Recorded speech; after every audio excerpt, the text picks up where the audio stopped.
कहानी की शुरुआत में सैम नाम के एक व्यक्ति को दिखाया जाता है। सैम एक ऐसे शख्स से जो एक ट्रेन में सफर कर रहा है, जिसकी जिंदगी पूरी तरह से अव्यवस्थित है। हर मोड़ पर वह चुनौतियों से घिरा हुआ है। कहानी में हमें पता चलता है कि सैम एक सुनसान रेगिस्तानी शहर की ओर जा रहा है, जहां उसे एक नई नौकरी शुरू करनी है। ट्रेन में वह अकेला खाना खा रहा होता है और उसके सामने एक महिला अपने बच्चे के साथ बैठी होती है। उनकी दयनीय हालत देखकर सैम अपना खाना उन्हें दे देता है। जब वह स्टेशन पर उतरता है तो जगह सुनसान होती है। हालांकि कंपनी ने कहा था कि रिक नाम का एक आदमी उसे लेने आएगा। सैम चारों ओर देखता है, फिर एक कमरे में एक आदमी को देखता है। सैम उससे बात करने की कोशिश करता है, लेकिन वह आदमी उसे अनदेखा कर देता है। जब सैम उससे पूछता है कि बाथरूम कहाँ है, तो वह केवल इशारा करके जवाब देता है। सैम को गुस्सा आता है, लेकिन वह चुप रहता है और वॉशरूम चला जाता है। अंदर वह बाहर की तरफ से एक आवाज सुनता है, जल्दी बाहर निकलो भाई, यहाँ पानी भी पैसों का है। ये आवाज रिक की होती है, जिसे सैम को कंपनी तक पहुंचाना है। सैम जवाब देता है, हो गया भाई, बस निकल रहा हूं।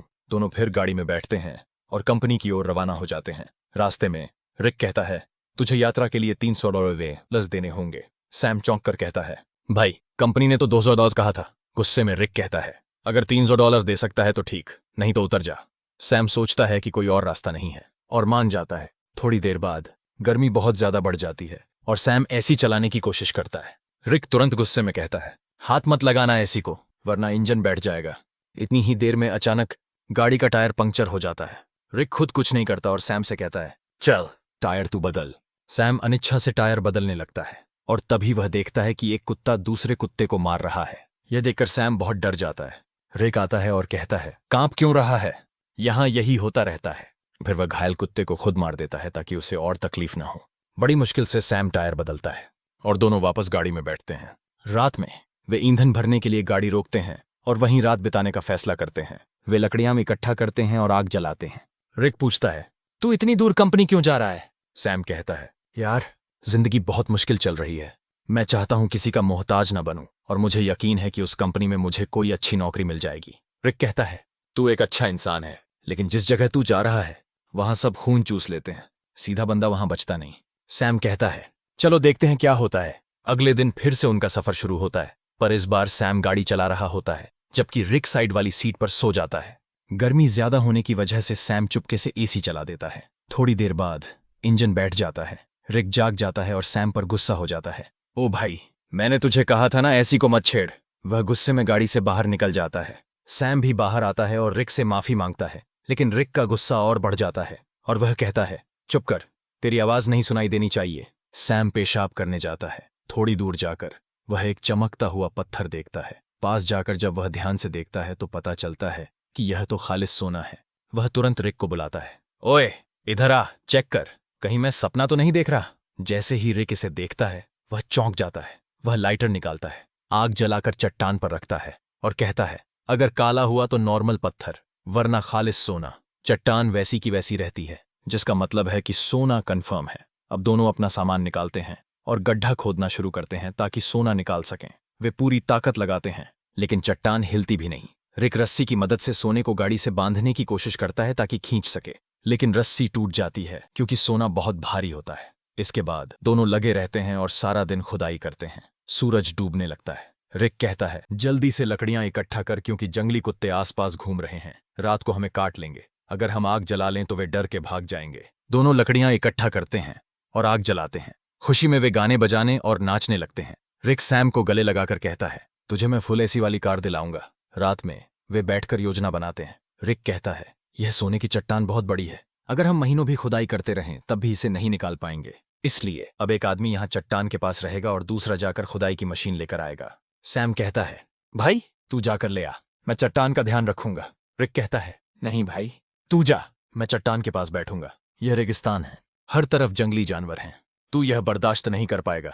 सैम कहता है, कोई बात नहीं, तू मेरी टेंशन मत ले, मैं सरवाइव कर लूंगा। तू वैसे भी चोर है, हो सकता है तू सोना लेकर भाग जाए, तुझ पे कैसे भरोसा करूं। रिक कहता है, ठीक है भाई, मैं जाता हूं, तू सोने का ध्यान रखना। अगले दिन वे अपना राशन बांटते हैं। रिक सैम को एक सैटेलाइट फोन देता है ताकि दोनों संपर्क में रहें।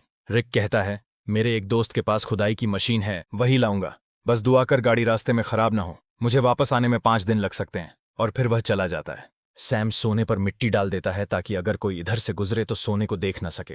वह एक छोटा सा टेंट भी लगा लेता है चट्टान के पास और अपना सारा सामान उसके अंदर रख देता है। सूरज डूबने से पहले वह लकड़ियां इकट्ठा करता है ताकि रात को आग जला सके। रात में वह आग जलाकर बैठ जाता है, खाने में से थोड़ा सा खाता है और बाकी रख देता है। उसे जंगली कुत्तों की आवाजें सुनाई देती हैं और उसे एहसास होता है कि अकेले होने की वजह से वह आसान शिकार है। वह डर जाता है और चाकू हाथ में लेकर सो जाता है। अगली सुबह सूरज की तेज धूप से उसकी आंख खुलती है। बहुत गर्मी और थकावट होती है। नींद पूरी नहीं हुई होती और सूरज की तपिश उसकी स्किन जला रही होती है। तभी सैटेलाइट फोन की घंटी सुनाई देती है। सैम दौड़कर फोन तक जाता है लेकिन कॉल कट चुकी होती है। वह टेंट में बैठा सोने को देख रहा होता है और सोचता है कि सोना बेचकर सबसे पहले एक बड़ा घर खरीदूंगा। फिर सैम पास के इलाके में घूमता है। थोड़ी दूरी पर उसे एक क्रैश प्लेन दिखाई देता है। वह तुरंत उस क्रैश प्लेन के पास जाता है और वहीं रहने का फैसला करता है। लेकिन वहां से सोने की चट्टान उसकी नजरों से दूर होती है, इसलिए वह प्लेन के कुछ टुकड़े उठाकर चट्टान के पास एक टेंट बना लेता है। सैम कुछ देर के लिए आराम करने लगता है ताकि पानी की बचत हो और थकान कम हो। अचानक बाहर से कुछ ऐसी आवाजें सुनाई देती हैं जैसे कोई सोने की चट्टान चोरी कर रहा हो। वह बाहर निकलता है लेकिन कुछ नहीं होता। चट्टान वैसी की वैसे होती है। वह चट्टान के पास बैठ जाता है। तभी उसे एक आइडिया आता है कि क्यों न चट्टान से एक सोने का टुकड़ा काट लिया जाए। सैम पत्थर उठाकर सोने को तोड़ने लगता है और वह सोने का एक बड़ा सा टुकड़ा तोड़ने में कामयाब हो जाता है और उस पर से मिट्टी साफ कर अपने पास रख लेता है। इसी दौरान रिक की कॉल आती है। सैम बोलता है, ओ भाई, तू है कहाँ? सूरज ने मेरा हाल बुरा कर दिया है। रिक कहता है, यार इंजन खराब हो गया है, थोड़ा लेट हो जाऊंगा। सैम कहता है, जल्दी कर, प्यास से मर जाऊंगा। रिक कहता है, मुझे आने में थोड़े दिन और लगेंगे, और फोन काट देता है। रात को सैम आग के सामने बैठा होता है तो कुत्ते चारों तरफ से आवाजें निकालने लगते हैं। सैम को डर लगता है कि कहीं सब कुत्ते एक साथ हमला न कर दें। वह हाथ में जलती हुई लकड़ी पकड़ लेता है ताकि कुत्ते भाग जाएं।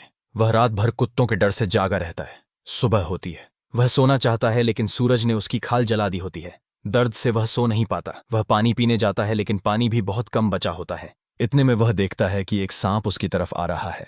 वह उसे मारने की कोशिश करता है ताकि खा सके, क्योंकि खाना भी लगभग खत्म हो चुका होता है।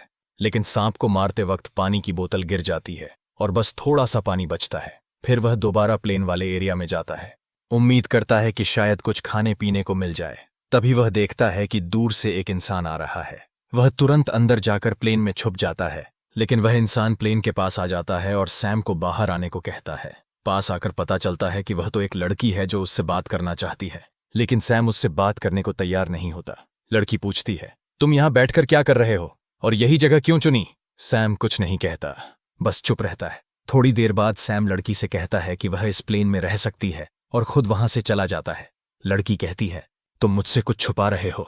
वह सैम के पीछे पीछे चलने लगती है और उसके साथ कैंप तक पहुंच जाती है। वह बार बार सैम से पूछती है, तुम यहां कैसे पहुंचे? अब सैम घबरा जाता है।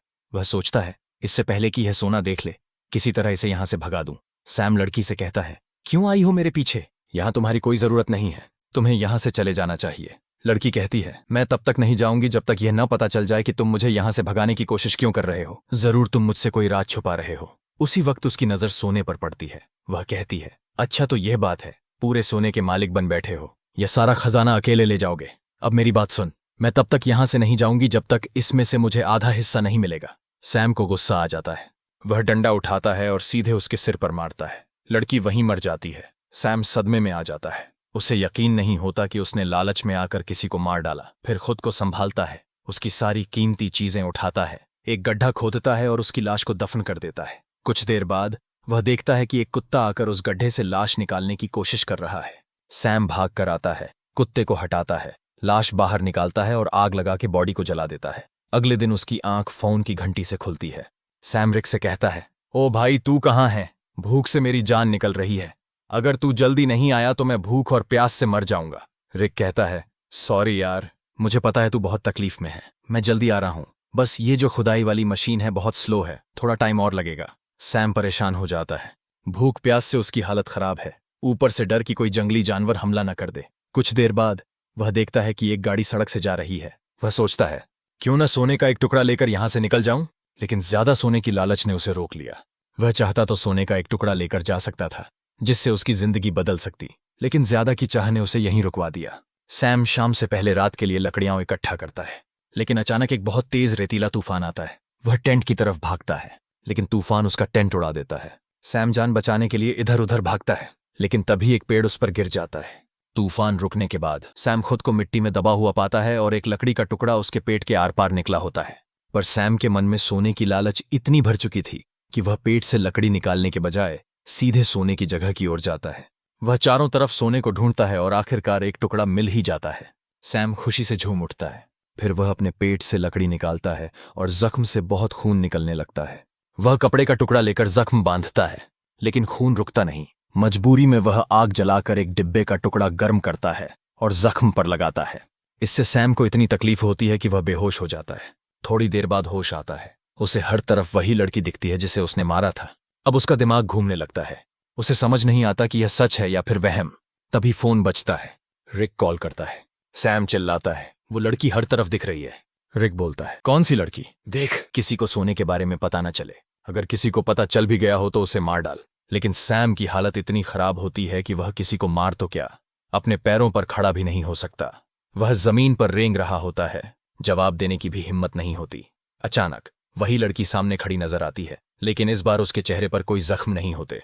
वह सैम को पानी पिलाती है और मदद करने को कहती है, लेकिन सैम सोने की लालच में इतना अंधा हो गया था कि वह मदद लेने से भी इनकार कर देता है। सैम डरते हुए कहता है, मैंने तुम्हें मार डाला था, दूर रहो। वह बोलती है, बस इतना बता दो, क्या मेरी जुड़वा बहन यहां से गुजरी है? तब सैम को यकीन हो जाता है कि यह वहम नहीं है, बल्कि यह उसी लड़की की बहन है जिसे उसने मारा था। सैम कहता है, नहीं, मैंने कुछ नहीं देखा, बस तुम यहां से चली जाओ। जिसके बाद वह लड़की वहां से चली जाती है। कुछ देर बाद जंगली कुत्ते उसके पास आने लगते हैं और उसे चारों तरफ से घेर लेते हैं। वह तुरंत रिक को फोन करता है। वह रिक से पूछता है कि तुम कहां हो, जल्दी आओ, नहीं तो यह कुत्ते मुझे मार डालेंगे। वह रोने लगता है। रिक से रिक्वेस्ट करता है कि प्लीज जल्दी आ जाओ, मैं मरने वाला हूं। रिक कहता है, रुक जा, मैं बस पहुंचने वाला हूं। तभी अचानक कुत्ते हमला कर देते हैं। एक एक करके सब उसे नोचने लगते हैं। यहां हम देखते हैं कि रिक सैम से दूर बैठकर दूरबीन से सब कुछ देख रहा होता है। असल में वह कई दिन पहले मशीन लेकर वहां पहुंच गया था और बस वह सैम के मरने का इंतजार कर रहा था ताकि वह अकेले सारा का सारा सोना ले जा सके। जिसके बाद रिक छिपकर खड़ा होता है। वह देखता है कि सैम को जंगली कुत्ते घसीट कर ले जा रहे हैं। तब भी सैम सोने की तरफ देख रहा होता है। जिसके बाद जंगली कुत्ते सैम को नोच नोच कर खा जाते हैं। रिक को जब पक्का यकीन हो जाता है कि सैम मर गया है, वह गाड़ी लेकर सोना उठाने आता है, लेकिन अचानक एक तीर आकर सीधे उसके सीने में लगता है और वह भी मर जाता है। यह तीर चलाने वाली कोई और नहीं, बल्कि वही लड़की की जुड़वा बहन होती है। और दोस्तों, इसी के साथ कहानी यही खत्म हो जाती है।